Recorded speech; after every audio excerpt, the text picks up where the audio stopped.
ሳውዲ በኢትዮጵያም እንደዚሁም በኤርትራም ጭምር በሚኒስትሮቿ ደረጃ ጠበቅ ያሉ ተከታታይነት ያላቸው ምልልሶችን በአዲስ አበባ በአስመራ የማድረጓ ጉዳይ ምንድነው የሚለው ጉዳይ አሁንም በሰፊው ማነጋገሩን እንደቀጠለ ነው። ሳውዲ በመሪ ደረጃ ከ3 ወራት በፊት የኤርትራውን ፕሬዝዳንት ኢሳያስ አፈወርቂን ጠርታ ያናገረች መሆኑ አይዘነጋም።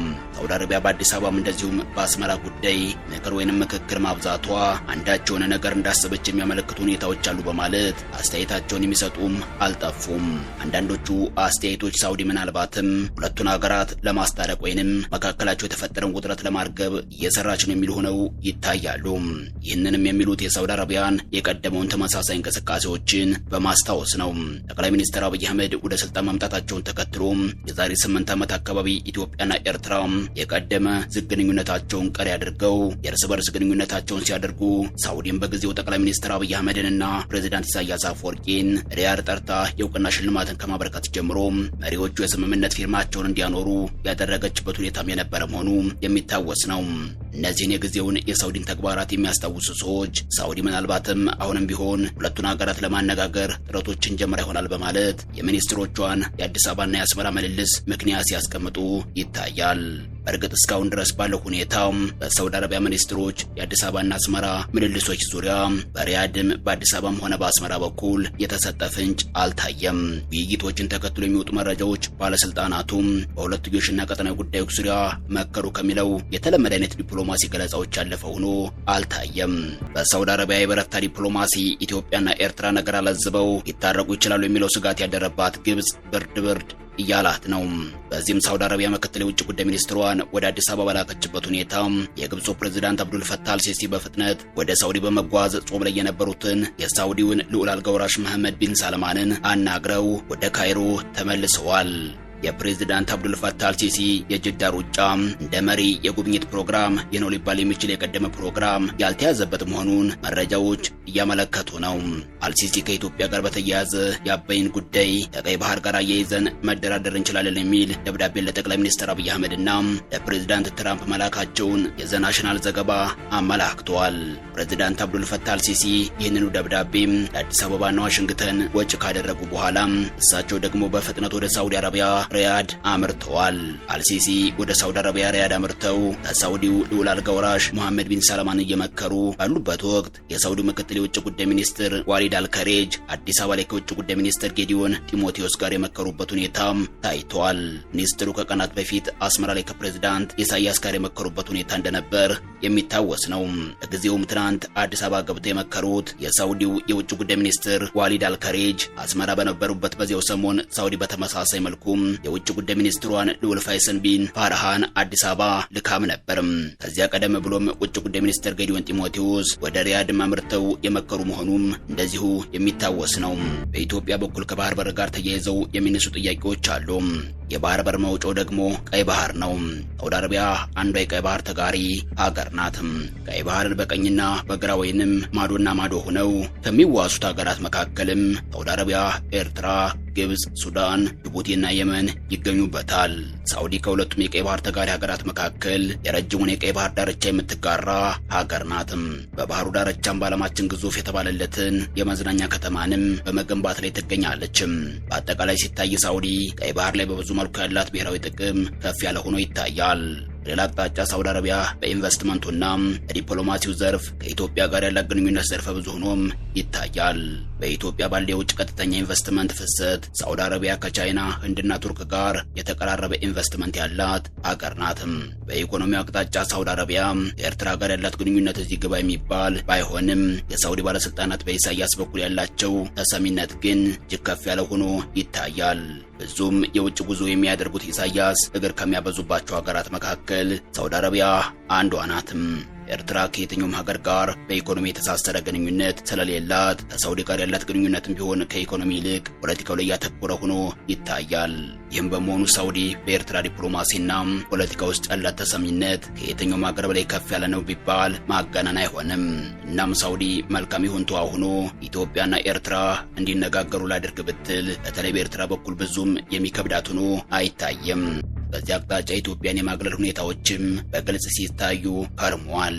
ይህም በመሆኑ ግብጽ የኢትዮ ኤርትራን ጉዳይ በተመለከተም የሁለቱን ሀገራት ውጥረት ራሷ በሚመቻት መልኩ የመጠቀም ጽኑ ፍላጎት ያላት መሆኑ ግልጽ ነው። ሳውዲ ሁለቱን ሀገራት ላስታርቅ ብላ ብትነሳም ግብጽ በቀላሉ የምትመለከተው አይሆንም። የግብጽ ጥቅም ያለው በኢትዮ ኤርትራ ውስጥ ነው። ሳውዲ አረቢያ ሚኒስትሮቿን ወደ አዲስ አበባና አስመራ አከታትላ የላከች ባለችበት በአሁኑ ሰዓት የግብፁ ፕሬዝዳንት አብዱል ፈታህ አልሲሲ በትናንትናው ዕለት ሪያድ ገብተዋል። በዚህም ከሳውዲ ልዑል አልጋውራሽ መሐመድ ቢን ሳልማን ጋር ተገናኝተውም መክረዋል። አልሲሲ በጅዳ ከመሐመድ ቢን ሳልማን ጋር በዝግ ከመከሩ በኋላም ብዙም ሳይቆዩ ወደ ካይሮ ተመልሰዋልም ተብሏል። አልሲሲ ወደ ሳውዲ ያመሩት የሳውዲው ምክትል የውጭ ጉዳይ ሚኒስትር አዲስ አበባ በነበሩበት ወቅት ነው። የአልሲሲ ሳውዲው ጉዞ ብዙም የታሰበበትና ቀድሞ ፕሮግራም የተያዘለት ሆኖ አልታየም። ፈጣንና ደርሶ መልስ ጉዞ ነበርም። ይህንኑ የአፋጣኝ ጉዞ በተመለከተም በግልጽ የወጣ መረጃ አልታየም። አሁን ባለው ሁኔታ ግብጽ የኢትዮጵያ ጉዳይ የቅድሚያ ጉዳይ ነው ስትል፣ ሳውዲ ደግሞ ከቅርብ ጊዜያት ወዲህ በግንኙነት መሻከር ውስጥ የገባችባትን የተባበሩት አረብ ኤሚሬትስን ጉዳይ ዋነኛ አጀንዳዋ ማድረግ ትፈልጋለችም። የሳውዲና የተባበሩት አረብ ኤሚሬቶች ዘመንኛ ጂኦፖለቲካዊ ፍትጊያ በመካከለኛው ምስራቅ አልፎ ወደ አፍሪካው ቀንድ ደርሰዋል። በዚህ መሃል ግን በኢትዮ ኤርትራ ውጥረት መሃል አንድ የራሱን ጥቅም ማስጠበቅ የሚፈልግ አካል መኖሩም መዘንጋት የለበትም። ይህም አካል የግብጽ መንግስት ነው።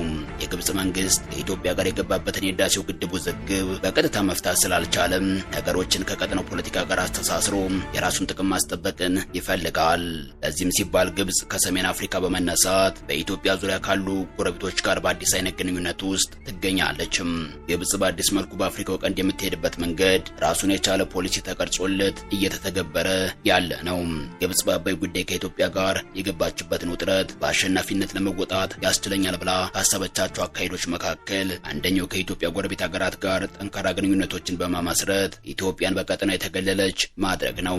በዚህም ግብጽ ከሁለት የአፍሪካ የቀጠናው ክፍሎች ጋር ግንኙነቷን የማጠናከር ሂደትን እየተከተለች ትገኛለችም። የመጀመሪያው የአፍሪካው ቀንድ ሀገራት ከሆኑት የኢትዮጵያ ጎረቤቶች ጋር ያሏትን ግንኙነቶች ከምንጊዜውም በላይ ማጠናከር ሲሆን በዚህም እንደ ጅቡቲ፣ ሶማሊያ፣ ሱዳንና ኤርትራ ልዩ ትኩረት ተሰጥቶ ሲሰራባቸው ታይቷል። ከዚህ በተጨማሪም ግብጽ በአባይ ተፋሰስ ስር ያሉ ሀገራት ጭምር ጋር ያላትን ግንኙነት በማጠናከር ኢትዮጵያን የማግለል ስራዎችንም ጭምር አበክራ ስትሰራም ታይቷል።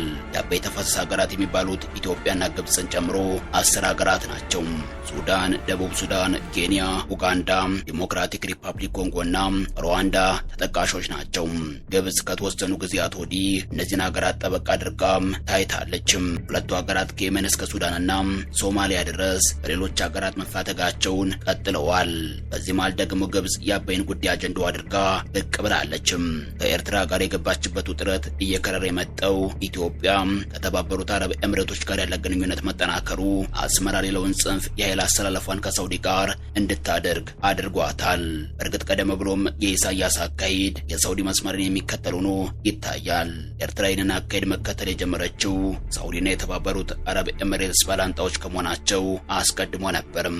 ፕሬዝዳንት ኢሳያስ አፈወርቂ ጥር ላይ ከፈረንጆቹ 2026 መግቢያ በተያያዘም ከሀገራቸው ብሔራዊ ጣቢያ ጋር በነበራቸው ቆይታ የኢትዮጵያ የባህር በር ጥያቄ ጀርባ የተባበሩት አረብ ኤሚሬትስ ያለችበት በማለት ክሳቸውን ያሰሙበት ሁኔታ እንደነበርም የሚታወስ ነው።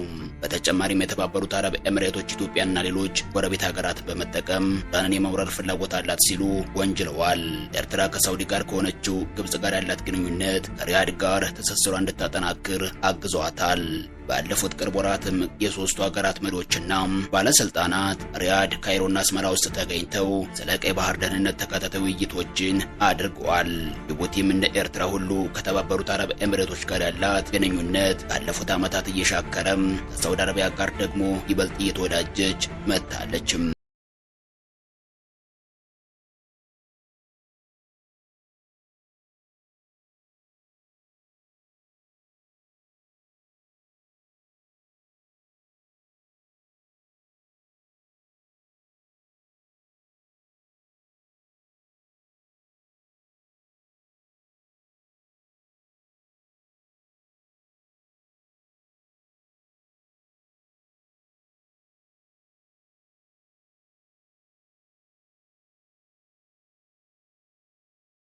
በዚህም የተነሳ የሁለቱ ሀገራት የቅርብ ጊዜያት ሁኔታዎች በጅቡቲ አቋም ላይ እምብዛም ለውጥ አላመጡም።